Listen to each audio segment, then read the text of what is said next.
Welcome, everybody. This is the African Wise Food Podcast. I'm Kindi, the one and only, and I'm here with my brothers. It's your boy DK. I'm the best among the rest, and I And never it's your rest. boy. Oh, I found out, guys. I'm still at the top, and they still call me top 5, bro. I haven't left. Never going down, bro. The top 5, baby. We're still top 5, but That's yeah. Charlie, what they go on? Okay, how y'all doing? How y'all doing? alive and well, man. Surviving in this. Well, it's actually not really that cold because cold is a state of mind. You know what I'm saying? So, Boy, get out of here, man. You just said Get out of surviving the here. cold. You're about to say surviving the cold, man. Cold is not a state of mind. no, I had to switch it up. I He was like, man, "Oh shoot, I almost said it's cold." I was like, Boy, yeah. boy is dying in the cold and talking about. The other, I had to make sure my persona Kindi stays on. Yeah, no, it's not that cold. It's Nah, we we know you're just cold, man. You need a comforter. Charlie. I know it's outside though. Like it's very. It is Nah, cold, bro. that thing It is it's a cold. biting. I can't relate. It is. I'm glad you can, man. How y'all doing, man? I'm good. Actually, like today, I don't remember the last time I was this mad. Like I was like, I don't remember the last time I was this upset. And I didn't have. So yesterday, we had a lab quiz like mad early in the morning, and for some reason, after the lab quiz, I went to the gym. I went to my computer. I couldn't find my Apple Pencil, so I was like, I remember the last time I used it was in the morning when I was studying in bed before I left. So I was like, oh, maybe it's in my bed. So I didn't care. I was like, okay, I'll get it when I come back. I wasn't there. So then Wait, what was this again? Sorry. my Apple Pencil. Oh, okay. My Your iPad. pencil. Yeah. Okay. So I couldn't find it when I couldn't find it. Then I was like my whole day was ruined. Like I was like, oh my gosh, like can I? And the funny thing is, I wanted to buy an extra one, but I decided not to, just to save money.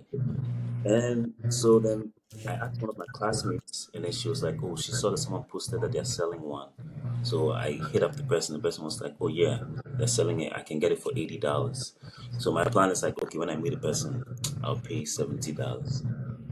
So like before I went to sleep, I even prayed as I go, please let me find this thing before tomorrow. So when I went to class, something told me to get up and go check the lab again. I went to check the lab and I found an Apple Pencil, and I was like, thank you God. So I grabbed the pencil, and then when I went back, something said, I should still buy this other one just in case I lose this one. So when I went to buy the pencil, like it was in the case and everything. I checked it out. Like she was standing there and I checked it out. It was working and everything. But then I had to go to class, so like we kind of rushed. I gave her the money. I ended up paying $70 for it, and it was in the case, and it had like 2 extra tips or something. So then I left. Then I came home. And I opened the pencil. The pencil was old. It had a crack on it. It had like, bro. The way he started, I cannot. I think we got that. This was going to be an eBay story. I was so pissed off, man. Like, you went to buy Apple product, but they gave you sweet apple.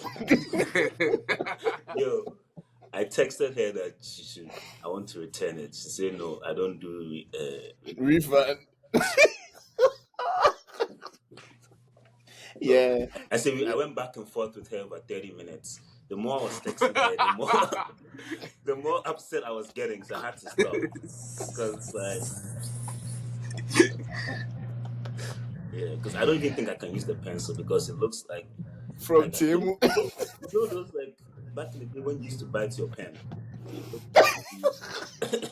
You also like Yo. But yeah, anyways, that was just one of the I don't know if you have ever experienced this. You go to church with your woman, and then y'all have an issue, and then the day that you go to church, the pastor's preaching about that issue, and then I'll hear it from the seat next to you, someone going,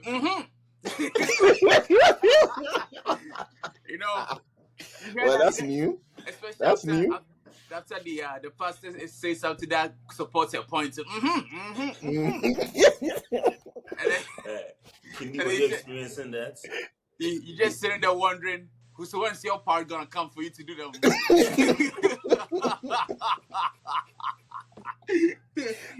It doesn't look like God is on your side, man. It don't look like it's on your side, though. Hey, bro. It sounds like the code is not the only thing you're dealing with. Oh no! I'm just teasing you. Yeah. It's just something that I picked up on later. Like it was happening a little too much. I was like, this is starting to feel like a setup, man. All of a sudden, you don't want to go to church no more. Be like, I had to say,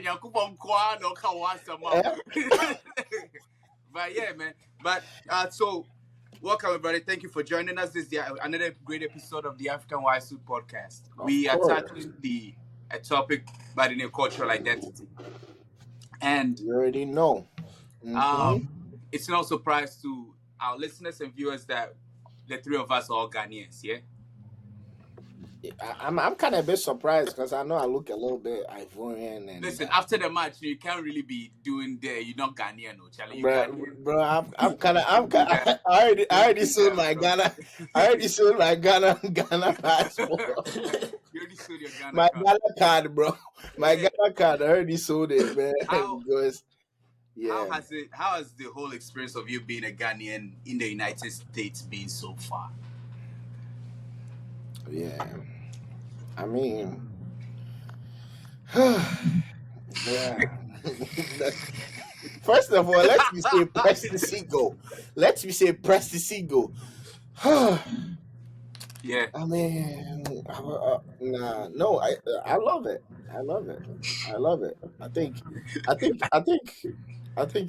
I mean, I feel like moving out of Ghana is a very big and interesting thing that I think from a Ghanaian perspective is looked down upon how big it is or how massive it is. Yeah. I think we see it as you are just going into riches or you are going into like green pastures and I'm not denying that or affirming that. I'm just saying that it's just taking us, something to a higher pedestal that nobody even thinks that there are any tough challenges or like other things that comes with these things. It's just to people, it's just like, yo, this person is like in heaven. You made it. They're going to heaven. Yeah, they made it already. I'm laughing like and then because of that, I think people see you from back home, see you as, the person up there. Mm-hmm. Yeah, and I think and I think this whole identity it's just becoming a very interesting thing when you move to any place outside Ghana or outside Africa. It do be feeling like when you're up there, especially when you get here, you feel like you can get any chick down there at that point. When you get here, you're like, I don't know, man. Bro, is that how you felt, man? Listen, is that how you felt? Tell me I'm lying if none of you felt that way. When you got here, you're like, that one chick who ignored me in high school? Bro, I did it. That's cap. That DK, am I lying? There's an element of confidence that you get. There's an element of confidence. There's an element of confidence, like that chick that you couldn't talk to, that girl that maybe you saw and you're like, Sunday, let me just stay at my place and not.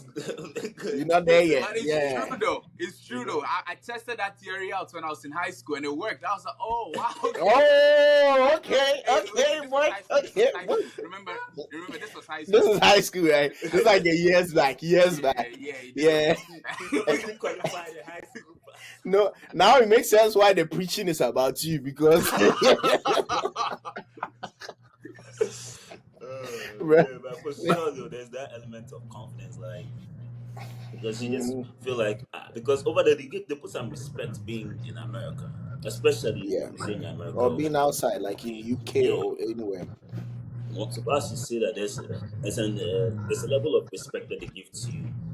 I don't know what that is, but it is what it is. So like, it is because of it's because of where you are. You know, it's like that story where it goes, a bottle of water in a hotel is it's more expensive than a bottle of water in any shopping center or anything like Right. that. And it's the same Oh, water, I'm it's the same guy, water, but but then the same guy. this Yeah, being yeah, America. yeah. Hey, the branding is Yankee boy, different, though, Mo. Yankee All boy. of all of a sudden, now they just imagine like Kindi with his affairs. Hey, hello, baby, and then Kindi trying so hard, be like, hello, babes, yeah, Hey, little know, lady. you know, Yeah, man. that whole I experience is have a new just a accent now. different thing. Yeah, yeah, Yeah, and I think too that I genuinely think that people in Africa actually look at it from a wrong perspective. And then also sometimes when people come here to, or they move from Ghana to, or whatsoever, they also look back with a different perspective as well. yeah. And these two are like contrary perspective, because it takes you coming to America or moving out of Africa to realize that the things you hear about are not what it is. You know, like Yeah, bro, that's true. true story, and I'm not gonna put the person's name out there. True story, Yeah. bro. A family friend of ours came to America, and then we picked him up at the airport, and then he's like, "Oh my gosh, so when are you guys taking me to my house?" And like, when is he getting a car? Like, he heard that there's a forms that you fill. Basically, what he was telling us is that he heard that when you come, like, they'll take you, you file for a form, and then they give you a free house. They're like free, like basically free food, like car, and Yeah. basically like Whoa. the basic stuff that we thought like that's luxury. They give it Who to told him you, that, Tolly? Damn, man. yeah, it and don't work like that, man. bro. I'm laughing like But it was probably the most funniest thing You because gotta put in some work. the man where the person that he was coming to, I think I don't know what happened, but the person kind of ignored him, when he got to the airport. That's why we ended up coming into the picture. Yeah. So he's thinking like, I'm about to get all of these so that, I can kind of go to the person and show him that, like, wow, you thought I won't make it here. I'm here. Yeah. So, and then we are like, bro, I don't know who told you that, but that's totally Oh not my true. This man must have been disappointed. Yo, and I'm Very. telling you, for like 3 days, the man would not eat because it's like, man is stunned. Like, Nah, but you can imagine now. You have to think about running a place.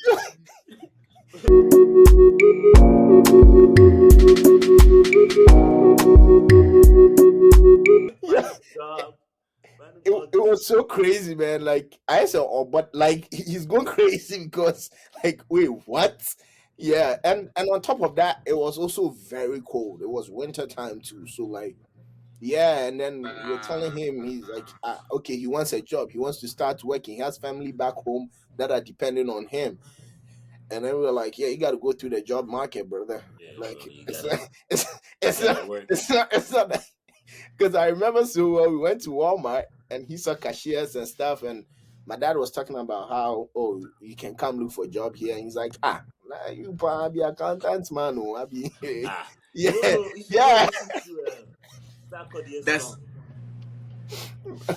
But that just was the funniest thing ever. But it wasn't funny too because, like, his family will call and be like, oh, daddy, yeah, look at daddy, like, let me see around, kind of like, oh, daddy's there.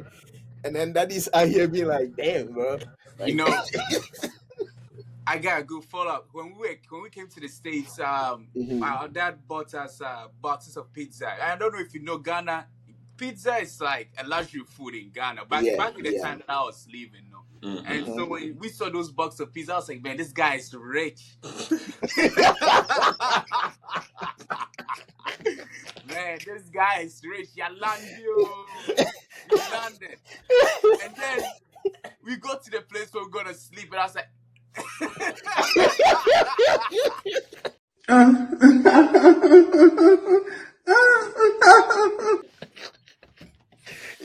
you're like, why is my luxury?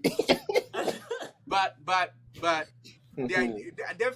I'm trying to show you have done a very good job in keeping your African, like being an African while living in America, regardless of it all. Its hardships, like Demo, you were talking about it. It's ups and downs. You've still done a good job in keeping your identity as an African, yeah.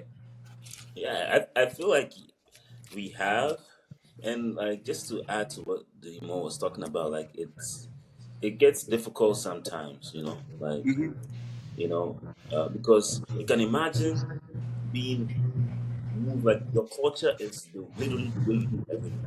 Yeah. It's intertwined with your identity, like who you are and your culture is kind of like going in the same direction, and then they Mm. move you from that culture that Our culture. Yep. and they bring you here, and To then something Totally that's different. clashing. Yeah. this Yeah. I cannot Totally even talk opposite. to the people the way I talk to. I cannot relate to the people the way I relate to, like, because Mhm. back home we have all this like family oriented, like the whole community is a family, like Yeah. your Yeah. neighbor is your brother, your neighbor is your cousin, like but you can't do that over here. Because if you do that here, they'll Nah. look at you like what you mean, like you're weird, Yeah. like Yep. you know.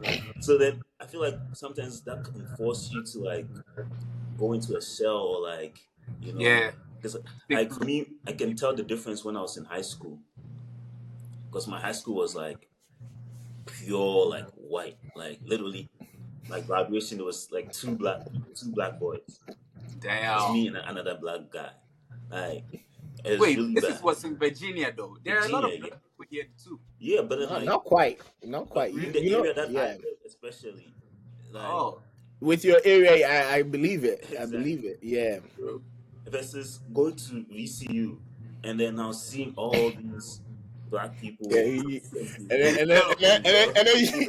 you see the error with the shaku shaku. like Yeah.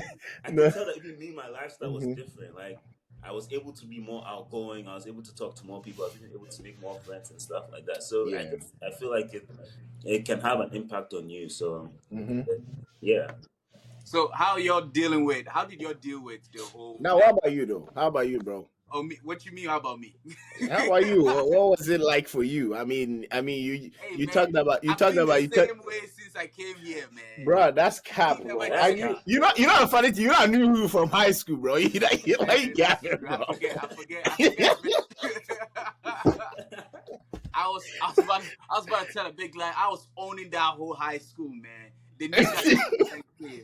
No, honestly, Nah, for real though. it was a big culture shock when I came here. When the first thing I saw were two students kissing in the hallway, and I was like, yo, TC, bro. TC. TC, man, the Man.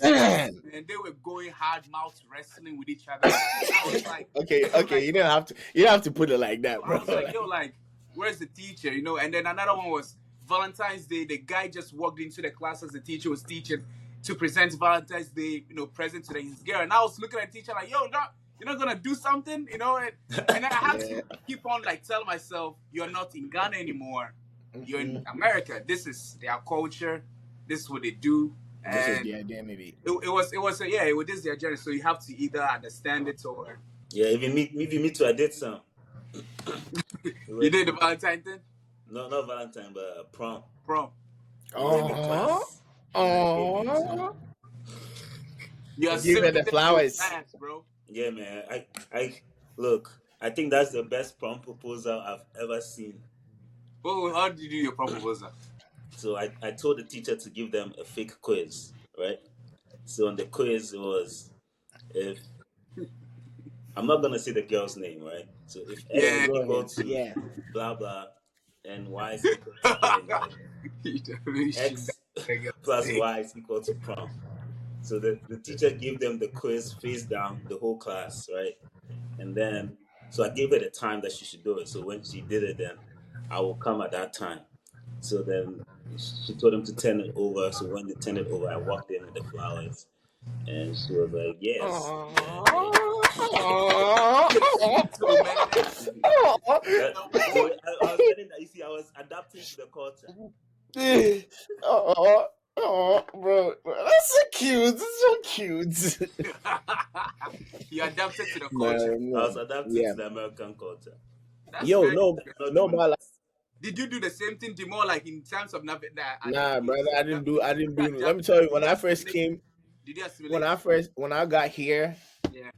it was a whole culture experience for me because, and I think that at the rate I was laughed at in high school, if I Are you put the one it, that said battery? that's a what? Battery. Who said battery? Hey, bro, don't do me like that. You don't have to put the information out there like that. Yeah, no, because I remember in TC, I went to say battery, and that was it, bro. They laughed at me, bro. and I had a class with a good friend of mine, Evans, and man, Evans would be like, "Akwe waba fufuro na inchi like akwe waba fufuro na obegu ye ni masi," like. Because now they see me interacting with him, and now like when they're laughing at me, they kind of like he gets a piece of it too. Yeah. So and I tell you, in Ghana, I'm like outspoken. I'm like raising my hand in class, and I think that's how I find like that's how I learn, or I find it very productive to be, express myself. I'm like, yeah, talking and all that. And in high school, I became probably the most quiet guy. Like my whole high school, everybody will tell you I was probably one of the most quiet guys because the ruffle is The different, bro was bro. not coming. It's not because it wasn't even because minty ruffle. It wasn't because I don't know. Because they'll make you repeat yourself. It was just like, bro, I would say, oh, pass me the battery. And bro, and yeah, Kini, you went to DC, you know the batteries we used to charge. I was like, pass me the battery. and then one teacher goes, huh?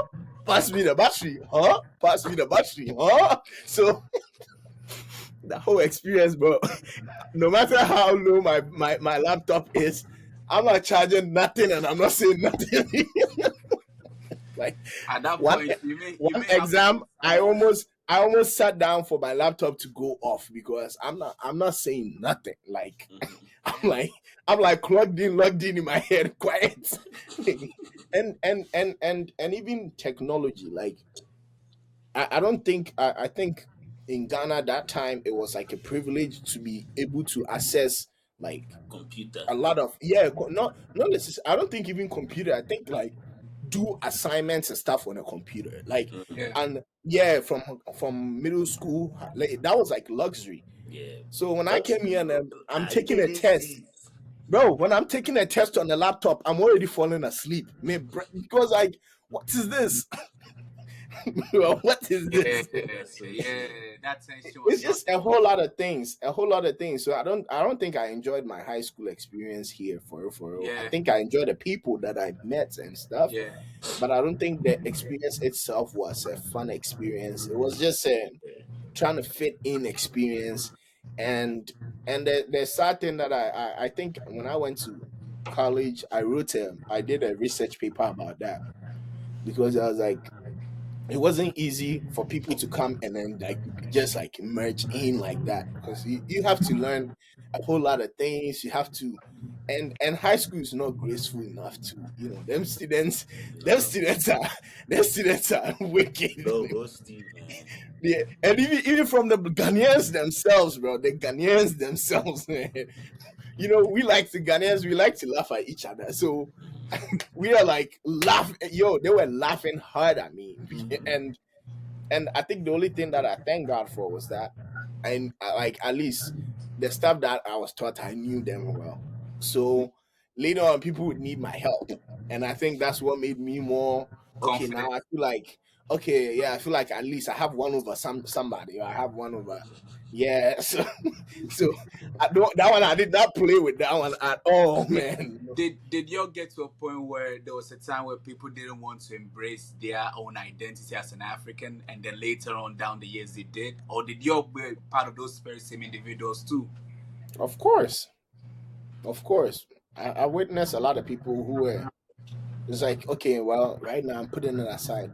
Why do you think? Was it because it was easier to assimilate if they forgot their identity as their culture, or was it? It's easier to pick up a fake. Yeah, it's always easier to pick up a fake than maintain the original in a weird environment. If it's not your habitat, it's not where you are. pick up that thing and then just like move with it. There's one lady that I remember so well from church. She acted like she has never heard Chi before. Like, like I almost believed her until her mom was like, "Ah, wait, you've been here, you've been in America longer than this lady." And I went back to her, and then this was like my probably my deepest tree package. I put it out on her, like, "Yo, you gonna do me like that?" And she's like, "I mean, I feel like my cheese not strong." I was like, "Girl, you lie. Your mom told me you were in like a safe room, oh baby."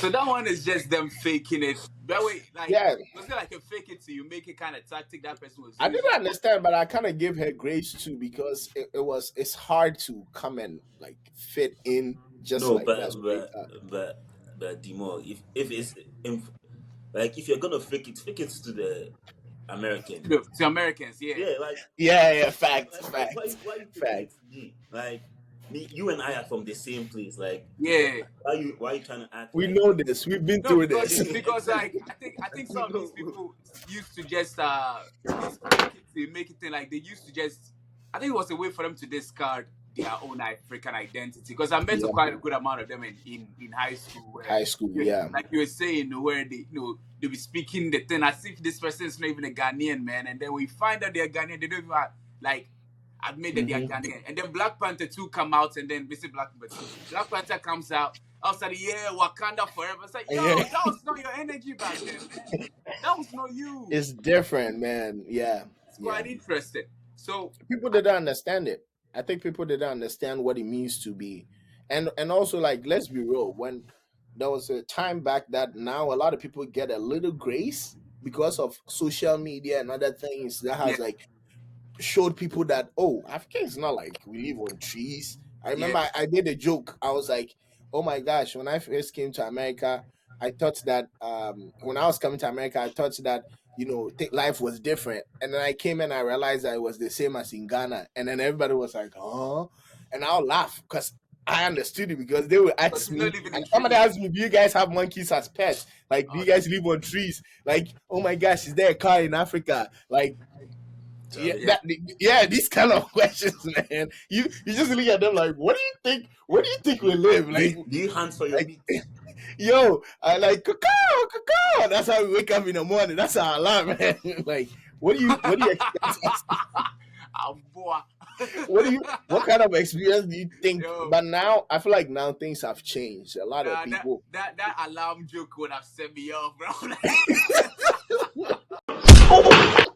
That would have set me off, man. That was actually done to me in Potomac. Potomac, somebody did that. He's like, cacao, cacao. Is that how you wake up? You wake up in the morning, and bro, I'm just looking at him like, yeah, I'm gonna just keep going, bro. That's messed up, bro. That's like For it's real, crazy. for real, for Yeah, real. And a lot of people didn't know. if I chase lions. No, but you a runner though, man. Exactly, It makes sense. Nah, dog, it's true though. What you were saying is true. This boy came up to me. He used to chase lions in Africa. Yo, I don't know if y'all seen this one video. There's this one there's a cheetah chasing a deer, and then out of nowhere this African tribal man just passes the cheetah and then grabs the deer. that was the key, man. That was the key. That was the key. Hey, sorry, I forgot. That was Coach DK, bro. I wanna know from you, That's like, funny. That's funny, since man. you grew up in Ghana, and you spent quite a good amount of time. It is safe to say that your culture has definitely, like, shaped you as a person. Like, how do you think your culture is strongly tied to your identity? How strong is it to your identity? for me, it's very strong. Like it's like even the way I make friends, right? Like Yeah, people, like I don't make a lot of friends, right? But the friends I make, like we are very close, and it's true. just like you're welcome to come to my place anytime. If you need anything, you're welcome to come. If you need food, you're welcome to come. We share food. Like that's so. It's like But over here, sometimes it may feel a little weird to be that welcoming, or to even like feel like, okay, someone's your friend, so you can just go to that person's house and just go Yeah. Yep. eat or do certain things with those people. Like back home, like even at school, you and your best friend, you go out to get food and eat together. Like Yeah. over Same here, plate, bro. you can't exactly, you can't do that over here. You get the same, like, because you guys don't have a lot of money, you combine your money, get a lot of Yeah. food so you can Get sit a down and eat. bigger package. Exactly. Over here, you see one man thing, man. You go do One your man. own thing and come back. So I Yeah. feel like, and in a way, like even when I started school, like at the beginning, I wasn't making any friends because, like, I know that I cannot. The way I make friends, I cannot just befriend anyone. Yeah. But I'm gonna be very close with the person, and the person's gonna be like Mhm. in my space, and Yeah. so I have to be careful of the way the people, the way I'm talking to people, because I cannot talk to them like anyhow. I cannot just tell anyone my mind because someone may feel offended. So it's just, Yep. I feel like it's intertwined in us. Like I cannot do without it. When it comes to us, like the religion, the community Yeah. base, Yeah. like the respect for everyone that you need to have, the way you talk to, like Do there's you, some of my on that classmates. on that, do you feel the need to like shrink it down just a bit so you can be able to relate to other cultures and things, or I, like to I befriend feel like other I feel like cultures? to a degree you shrink it a little bit, but you just don't shrink it too much. Like me personally, like I have to figure out like when it's getting too uncomfortable, because sometimes it's just uncomfortable. Like Yeah. so you just have to figure out when it's getting too uncomfortable. But then you also have to Uncomfortable. Yep. understand that you are in these people's land, so you kind of have to assimilate a little bit for you to be True. happy, because you cannot just continue just being like, yeah, this is what I know, so I'm just gonna keep on pushing that way, True. right? Yeah. Like you have to find a Yeah. good balance. And I also So, feel like at some point you have to take pride in having both, uh, Both. Yep. Yep. I our love that. culture, I love that. yeah, and then also having I this and love that. combining it to shape Hmm. who we are. So yeah, Yeah. that's I think that's fine. adding to like what you said, I think it's it's for me when I moved here, I think I found comfort in like reading the Bible, because it's like the book of Daniel's is where I kind of studied, and I'm like, okay, I need to figure this out, because Daniel kind of was taken from his hometown, So, brought to a different land, and he excelled there. But mhm, then scripture says that like for him to excel, he actually learned the customs and stuff of that land. right. And then, but then, if you read Bible further, to you realize that Daniel never really let go of his roots. Like Hmm. he was holding on to his so roots. hold on to it. Yeah. Yeah. So for me, I think it was like, okay, I need to learn and be part of this place and be a member, like, but still also hold on to my Hold on to roots. it. Yeah. Yeah. So finding that, and I think it's you never find it fully. I think it's a constant like learning, Yeah. because I Yeah. remember I thought I had that down until I went to Ghana. I went back to Ghana, Mm. and then like everybody was like, "Oh my gosh, he's acting like a brony," like, yo. And I thought I probably, because in America, my friends, I think You take I'm it so probably the most Afrobeat. African, yeah, the most like fresh from the boat or African person that they've ever known. And then I go there and they're like, "Oh my god, look at him! Oh, when you talk, when you do this." And I'm trying to kind of like go back to where my thickest accents, it wasn't working. So later on I said to myself, no, embrace what you are now, or who you Exactly. are now, because That's that's like your new identity, whether you like it or not. Hmm. You have like you have been blessed to have a piece of both yeah. worlds. Yeah. Yeah. That's And so don't let one person who only has one, whether it's America, or it's Africa or Ghana, look down on you, or call you, point hands at you, but just like embrace it, hold on to it. So I that's said to true. myself, okay, when I'm in Ghana, I'm gonna speak Fanti or Chi more. When I'm here, I'm gonna speak my English. I'm not gonna go and then try to like speak. Yeah, so purposefully taking steps that kind of maintains your identity in both worlds. Yeah, so I went to Ghana. I started wearing like Because African wears. You know, the way you just said identity, if you go and say that in Ghana, they'll be like, "Hey, bro." Already, kind of identity. So Your identity, yo.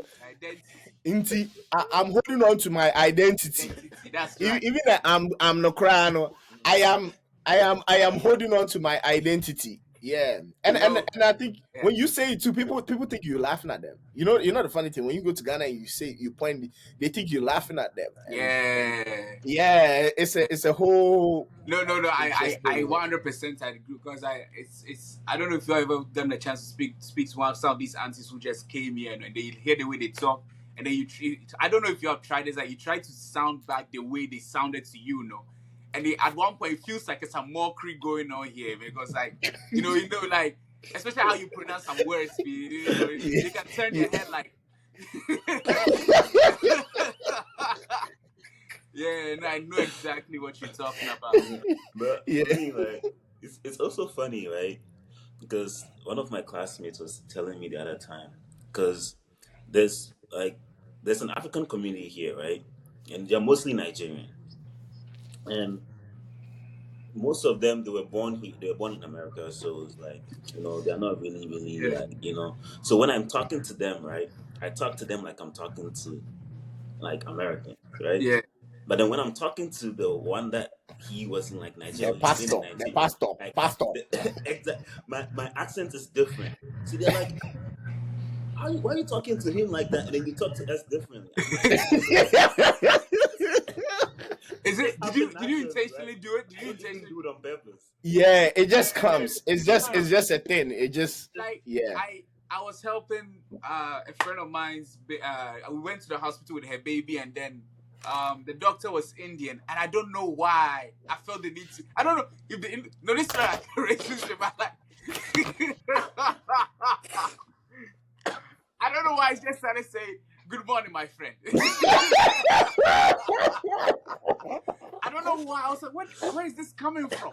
Like, Don't tell me, my bro. I was like, yo, what are you doing? What are you doing, man? So I don't know. Oh I no. don't know where that is from. I don't know if it's sort of like, but it's very interesting. But on the topic of identity, You can remember You when know you why I ordered think so. Chinese food. You know what? what? Yeah, when you order it, You you know remember why the I think Chinese so. food? Nah, bro, I'm not gonna let you do that. I'm not gonna let you do I'm that. not following that You one. know why? You know why? What I think so. I think we it's because of what we have experienced, and so sometimes we feel like I understand you, so I'm trying to like subconsciously you Yeah. understand them, so you're trying to kind of like, oh, let me present it in that way, you know. Because they'll better So understand me. yeah, and I worked with the Spanish. There was one job that I did. Everybody around me was Hispanic, and when I tell you, like, I went to the job and I'm like, wow, whew. Like, because every time they're like, qué pasa, qué pasa. So I have to literally. Later on, I started talking that way. So there was one day a kid comes there, not even a kid. Like, a young man comes there, and then he comes and he's like, hey, you the guy, and then I go, oh yes, me the guy that like that kind of way I've been communicating with them, and the guy looks at me and was like, what the heck, bro? Like, and I'm like, why did you start with that? Like, I remember, and we good friends now, but we laugh about it, but I was like, I think like subconsciously we think we understand, Yeah. and so it's like, oh, let me kind of You don't present it understand. that Yeah, way, yeah. present it that way. We don't think about it. You just start to do it, and Yeah. and that's where I think the word what's the word? I think it's like culture. What's the word? The Appropriation. Yeah, I think that's culture appropriation. Is Culture it, or appropriation. what do you guys think? I don't know. Um, okay, I thought cultural appropriation was sort of just like, man, I personally believe that it was sort of a word that was invented to make white people feel bad for enjoying some cultural food. In my opinion, like, I'm saying it feels so wrong sometimes because, but I do understand when certain things are done in a way Hmm. where it's sort of used to they're madly disrespectful, right? Where Yeah. you can see that someone's intentionally adorning certain clothes or some other culture and making fun of it, Hmm. and that's just that one would be under probably under the term of cultural appropriation or stuff Hmm. like that. But I do believe that everyone can enjoy everyone's culture, have fun and all that, because it can't be like your culture is only for you. You know, I feel like that makes it boring. You gotta enjoy other people's culture, let them enjoy yours, and then the world keeps going on. That's my feel on it. Yeah, but I feel like the appropriation came in when it's like when they take the culture, but they don't represent it the right way, or they don't Yeah, fully understand like what the Mm, culture means. yeah, So okay. like someone maybe something in a certain culture is very very sentimental to them, but then because you're seeing yes. that they're doing it, you just take it and you do it anyhow, and then it becomes disrespectful. So I feel like Yeah. that's where it comes. A very good example is the I don't know if you have seen the tribal marks, the Hawaii tribal marks. I mean tattoo. And you I don't know if you have Mm, seen it, but one of those things I saw an African person do it, and I was reading the comment section, and those who are Hawaiian natives were all saying, "No, this tattoo is not supposed to be adorned by every just anyone. You have to go through certain trials." And so that right there is cultural appropriation. Just like DK was saying, there's mm, something that means much more important to them, and you just putting it on yourself without understanding yeah. where this thing is coming from. So I Mhm. think that's what other people of certain races used to do. And yeah, but at these days I think that it's blown out of proportion, just like everything. You know, it Yeah. gets to a point where it makes it hard for you to enjoy other people's cultures without someone saying, hey, that's cultural Yeah. Just appropriation. to the point when people cook jollof, you'd be like, that's cultural appropriation. But That one is a different story, bro. You can't maybe the you way they can't cook it, the I taste in itself is mean, disrespectful. yeah, you can say you made a dish from this. I feel like things like this. I don't know. For me, food is not unless like you're talking about food that you use for a specific event. So because Hmm. like there are some foods that okay, like a it's top for only on this example. day. Yeah, when we do like festivals and these Yeah, stuff, it's like occasional stuff. yeah, That has been preserved for that, and you're doing it for luxury, then it's like okay, well that's misappropriation, or let me say appropriation or whatever they call it. right, but right. but but I don't know about you make your food, but I'm actually curious though. I'm actually curious. Do you Yeah. think there's anything about your culture that has been presented lately or in our generation like that, like Culture, anything? culturally being appropriated by another race of people. Yeah, just Uh anything about your I don't culture know. or something. These days, people are very good in telling people to give credit where credit is due, and people are also making sure they don't want to be cancelled real too fast. Hmm. So I've personally not seen that. But Hmm. I know for sure back like 20 years before social media, that thing was definitely going around and like, So what is one thing that you think so? Because I can't think of anything. well, for one, the clothing style, no, right? Like where, I remember, we all know what's the Ghana sponge. We all know Ghana sponge, right? We all know that, right? I remember Bro, I saw this one video where this guy, support. yes, support, They never call it support. It's a yes, support. support. I saw Support. this one video of this guy like blatantly just taking ownership of this support thing, like it's a new invention, and he was selling it to white I've folks, seen that. and I was like, yo, like that's Ghana stuff, That's African stuff. that's Yeah. African stuff. Yeah. So yeah, that I saw Brainwashing that.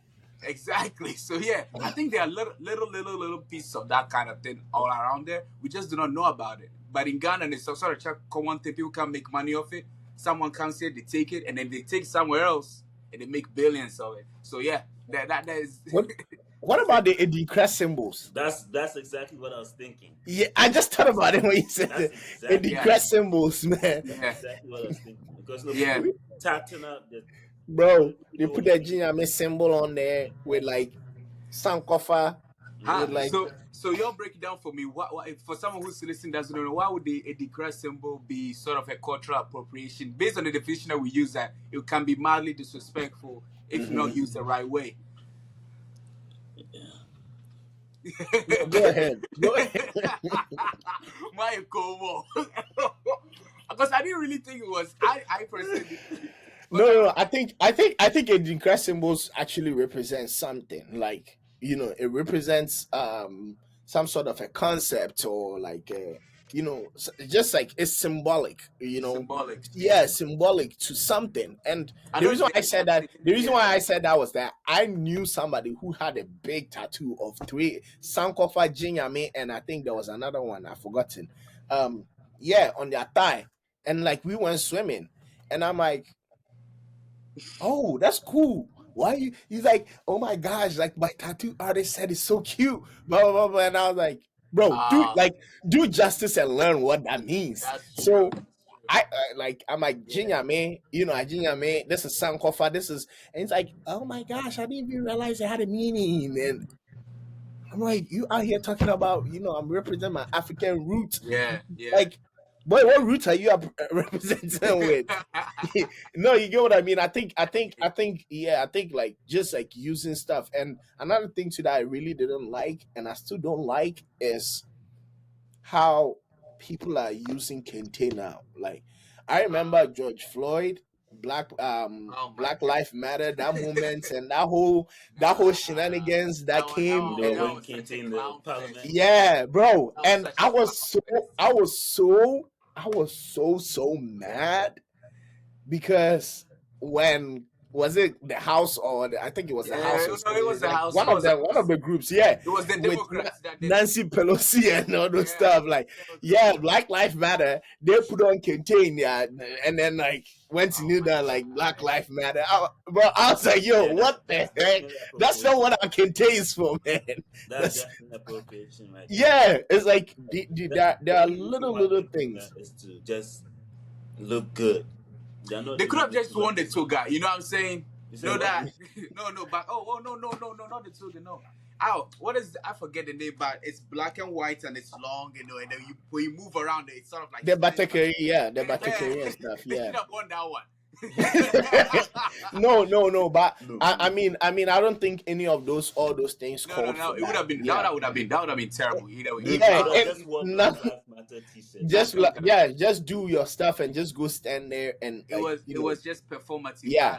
Me And our kente has a meaning. You know, a lot of people don't know kente has a meaning. Like, It kente does. is supposed to be like something rich, something like a celebratory stuff, and like you don't go wear kente to like protest like Black Lives Matter. Like, bro, that's not what our kente. Yeah, That's stuff that we are wearing for our weddings. That's stuff we are wearing for our celebration. for sure. and then you are out here be like Black Lives Matter. Like, They don't know the work Kwekwa Nancy went through to Nah, that's a good one. That's a good it's one. true. That's a good I one. mean, That's a good one. I think that's the real core that it's for you to be able to don certain cultural stuff. You have to actually know the meaning behind it, the history behind it, and so when you wear it with meaning. You know, Yeah, like what it represents. Exactly. what it represents, and you don't disrespect. I think if they had known, they would have still done it anyway because it was just for a stunt. So yeah, See, it's if you now everyone that graduates has kente in their Yeah, it's like everybody that- goes puts on kente and all the stuff. I'm like, that low key pissed me off a little bit, bro. I'm like, nah, everybody got some. everyone got First kente. you're black, you get some. It's starting to make kente not look that unique in my eyes Exactly. anymore. Like, yeah, because yep. when you see kente, you're Like, like, back whoa. in the day, kente Back in fire. the day, kente was like, wow, you know. Kente means kente. It's like, like riches. It's like it has to have a meaning for people to wear to put on the kente. But now I was like, oh my gosh, I'm African, kente. Like I went to ancestry.com and then I had like 0.9 Africa kente. Like Kente. Let me ask you this. What is the ratio, if you can give, of your culture and your identity?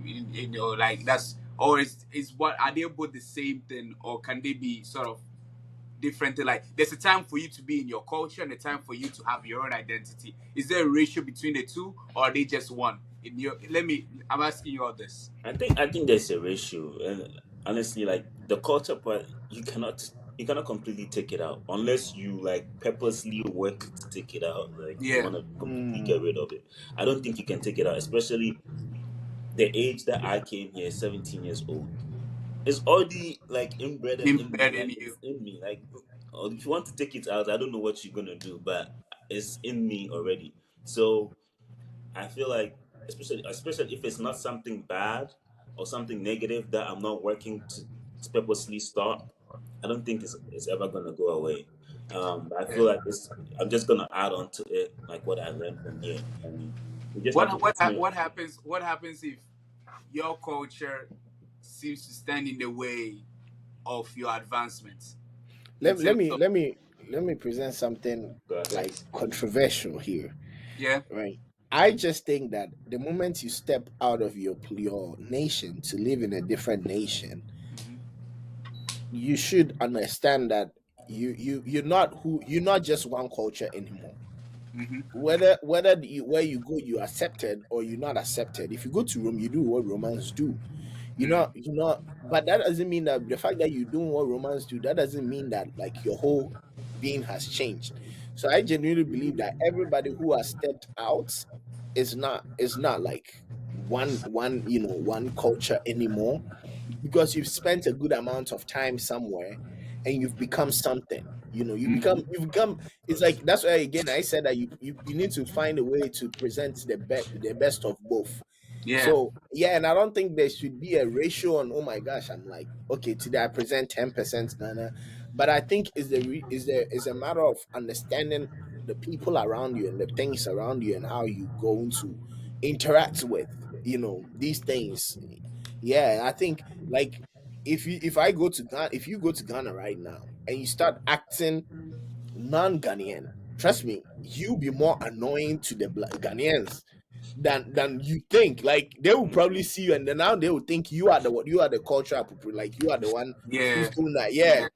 So you need to start. Okay, well, let me embrace that part of me too. So it's not a matter of putting one side away and embracing a new identity. It's just bringing both worlds together. And I think we should give each ourselves grace to learn like the new land that we are in, and then actually step out of our comfort zone to actually learn it, but not just like put our and then not put our old self away too. Like my dad, for example, was on us like, you guys need to learn the culture here, but when you come home, no English, no, yeah. Like my dad was like, Mhm. big, yeah. When I ask you a question, you don't respond back in English, like. A method for you to not forget your language. Not forget your there, not forget, so you can maintain that. And when all my whole family went to Ghana, and then we at the airport we like pulling our stuff, and then my little sister goes with probably the thickest fancy ever. Like the people that were like, "Hey, Boga Benny," yeah, was like yeah, and I'm telling you, people were like, "Oh my gosh, you guys are so cool!" Like you've left, but it's not like you've left. Yeah. So I think it's like understanding these things and being able to embrace the best of both worlds, because right now Yeah. we see like people who are not even Africans or who are not of one culture going to that culture and embracing these cultures. Embracing it. So But like, who are you but to let go of it? I was asking you that what happens when your culture is stopping your advancements in a certain career, like where your culture is sort of being a hindrance at one point to you, I like think you don't belong there, because how's your culture gonna hinder? like How's for it? example, that your culture has a certain steps of beliefs that there the new area that you're in now, that kind of belief is going to be setting everybody back, and it's not going to help you move forward. Like for example, and this is just a regular example, but your culture says that after high school there's no need for you to be reading and writing anymore. Just stay right here, don't read nothing that's above this grade right here. This is just an example. And so what happens now that you know that this is gonna make me not that intelligent, or it's not gonna make me that literate? You know what I'm saying? This is something that your culture believes. You know, what do you do? Or what do you do? Say you're going to go along with your culture, or do you abandon Mhm. it and then move forward with the new one that you just found? Uh, so there are certain things in our culture that wouldn't help us where we are right now, 100%. and so when that point comes, we have to let it go. And if you're letting it go for that time, I don't think you're letting it go completely. Say like, I'm never gonna do that. But you're just letting Anymore. go for that cause that I'm trying to Yeah. achieve this, and this is what I need to do, or I need to. If I usually do this time I'm not gonna do it because it's what I'm gonna achieve. Yeah. So I just think it's just a situational thing. Hmm. But one thing is that you always have to also strive for this confidence to live out your culture. Like living out your Yeah. culture is like you need that confidence to when it's time to step up for your culture, that you're able to step up. Like I remember over here in school last semester they were doing this fashion show, and they're talking about all the African countries to come and represent. Like, you know, these Nigerians, man, they are taking over this. all the Nigerians are doing it, and then they came to tell me that I should do it for Ghana. It's like if there's only other two Ghanaians that I know. Or at the time, I only knew two because there's four of us in total. Yeah. So I was like, if those other two guys are gonna join me, yeah, I'll do it. One of them said she'll join me. The other one said maybe. Right. The day before the event, at rehearsals, that the girl pulled out. So then it was just me, right? So then, like, literally, my confidence in doing the whole thing just went down. Like, even though I wanted to represent Ghana and I wanted to step up and be like, yeah, Ghana is here, like, my confidence went down. But then, like, last minute, I was able to convince the boy. I had like African shirt, and I brought him home. I was like, take this. Like, literally 5 minutes before the show, I said, put this on. Let's go. You're working with me. And then we went and we did it, and it was nice. And everybody was like, wow, wow, Ghana. It's like we rehearsed it or something. But no, we just did it on the flip. And because it was two of us, we were both confident enough to like do it Make and it do it happen. well.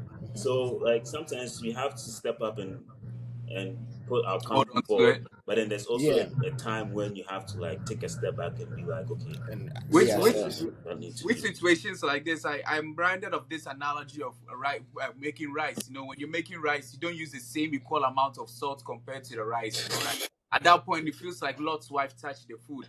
she didn't just touch it; she dipped her hand in It's it. it, man. Mixed it in there too. But then if there's no salt in that bowl of rice, it's just bland and tasteless. Yeah, You know, yeah. so basically there's a certain amount of it that is necessary for you to become a well-rounded individual. And I think I view culture that way. I try not to let it be my entire identity, but I try to make sure that I still hold on to it too. That I would say not my entire identity because I don't want it to make certain decisions for me. You know, like when I get to certain areas where I know for sure that my culture beliefs do not stand with these things, but it will also help my advancements in this area. I should not let it hold me back. I believe that before I was born to be a Ghanaian, or no, before I was born into this culture, no, I was a human being first. You get what I'm trying to say? Fact, You know, fact. so I have to. What if I have to do it comes for humanity, survival, and advancement? I think I need to take that route, and that's me. That's how I view it. So cultural beliefs, in my opinion, no, you know, they were born from man-made ideas in a way where they are our need. Hear me out. On our need to be able to sort of survive in an environment where everything was coming to get you. You know, there's a need of wanting to belong also in there. So then you come together, you form a tribe. And to make this tribe even more unique, you have certain standards and beliefs. That way you can separate yourself from other things. From others. And so this thing went down and down on the line, and then you find that there are certain practices and beliefs that you may be doing now that used to serve a merit back then, but no longer serve that merit this time and age. You know, Can I give you an example? No, go ahead. I was going to say a very good example is female genital mutilation. You know, in certain African tribes, they used to do that because they used to say that they didn't want the ladies to be too promiscuous, right? That was the thing that they did in there. So imagine if you held onto that kind of mentality. I know, man. Imagine if you held onto that kind of mentality all the way till now, especially in 2024. You plan on doing this to your man. That's tough. You see how we are reacting to it. So that's something that we will let go of because that is not something that we allow our culture to become our entire identity of. Yeah. And yeah, man. So yeah. Let me give you an example. I saw a Steve Harvey started his what's the show that he does? Family Feud. Yeah, Family Feud, one in Ghana, right? Or Africa anyway. So he asks a guy a question and the guy goes, "No, please." And then he goes like, yeah, Ghana. He was like, "Whoa, what do you mean, no, please?" Like, and then the guy is like, laughing. He's like, "No, please," because the guy is so confused. Like, "No, please." Yeah. And then Steve is like, why are you saying no, please? And then he's like, "No, please. You know where we from? No, please means like a sign of respect. You know, it's like, yeah, when you're speaking to an older person, you kind of like pull out the pleases, you know. So you kind of, okay, I respect you. I have that respect for you. And Steve is like, well, where I'm from, if you ask me like, hey, how old are you, like, do you want to do that? And then you go like, no, please, kind of like no, mind your own business. Like, yeah. And so that's how he felt. Like, he's like, that's how I felt. Like, when he said no, please, I'm like, dang. Like, I just asked you an interesting question. He'll say, who about to fight? Yeah, so I think that was a big example for me, and I'm saying that because I experienced it at my job. Yeah, I worked a little bit at what's it, the politician's office. One at one point in my life, and I remember so well. I used to say, when they call me in or meetings, I'll rise up and be like, please, blah blah blah blah blah. I try not to raise my voice, And then one time we went out to have just like a co-workers, outing, and I'm sitting there and my boss kind of just goes off on me like, why is your confidence so low? Like, you need to work on your self-esteem, blah blah blah. And I'm sitting there like, bro, like, I don't know, man. I don't think you know me. My confidence is low. Yeah, and he's like, what? And I was like, I don't think my confidence is low. I beg to differ. And then he's like, yes, that. And I'm like, what do you mean that? The way I think because I felt like, nah, Mance is trying to play me down. Let me stand up. And then he's like, yeah, that, like, you sound confident now. And I was like, wait, so what's the difference from that? Can you please explain? And then he tells me that, why are you saying, like, can I please explain? And blah, blah, and you put in your emails and blah, blah, blah. It just makes you look so small. Yeah. Bro, I was so hurt. I did not understand that. It's the culture here. It's the culture here, bro. And you go to work and he's like, I should stop calling him by his, like, I used to say, Mr. This, or, he's like, just call me Raf, or like, call me. Yeah, so it was like, I come out, I'm like Derek, or like Jake, or, like, whatever name, Emmanuel, like, and I'm like, yo, this like old man, like a senator boss. Old ladies, that's tough, bro. Old ladies hate when you call them ma'am. Like I thought I was being respectful. I was like, no, like, yes, ma'am, yes, boss. I changed it to boss lady, And then she came to me and she covered her badge and she's like, yo, Derek, what's my name? And I was for a minute I kind of blanked out. I didn't really know her name, but lucky for me, the God was on my side. I was like, Monica, and then she was like, yeah, don't call me that. Don't call me ma'am or boss lady. Just so I think it's a code. Because back home, you call them by the name, it's a problem, On that topic, I definitely try to make sure that my culture does not make the big decisions for me. I hold on to it and learn the lessons from it too. I have to remember that my ancestors did something for me that before us, which was that they learned a lot of things late in their age for us to be able to learn early in ours. So with that, I have to make sure I don't repeat the very same mistakes they made. If the things that they used to do used to serve them purpose back then, I cannot expect myself to blatantly and blindly follow that same tradition without having understanding in the world that I'm living in.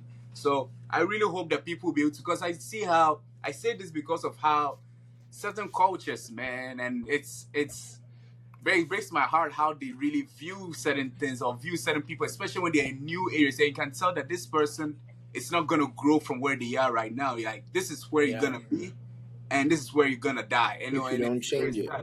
Exactly, if you don't change it. So, but on what Dimo you were saying, it's important that you recognize you have two now. Knowing how to balance the two is quite important. Knowing when to switch up. Basically, it's called switching, basically. Knowing when to switch it and when to switch it off. It's very important too in our arsenal. Yeah. And I'll add that like don't feel like you are not representing your culture, one culture over the other, or like, let me say, your roots over the other, because, like, again, this is your new identity. So if it's like, let me say, like Africans, for example, reaching out to people and all those stuff is a little bit challenging, especially Ghanaians, like, because we always feel like you are bothering the person. You are, like in America, it seems like, oh my gosh, this person has passion, has a drive. It's like, so that there are a lot of things that you find yourself that is like, okay, if you don't learn these things, it won't work for you here, or it won't work for you where you are.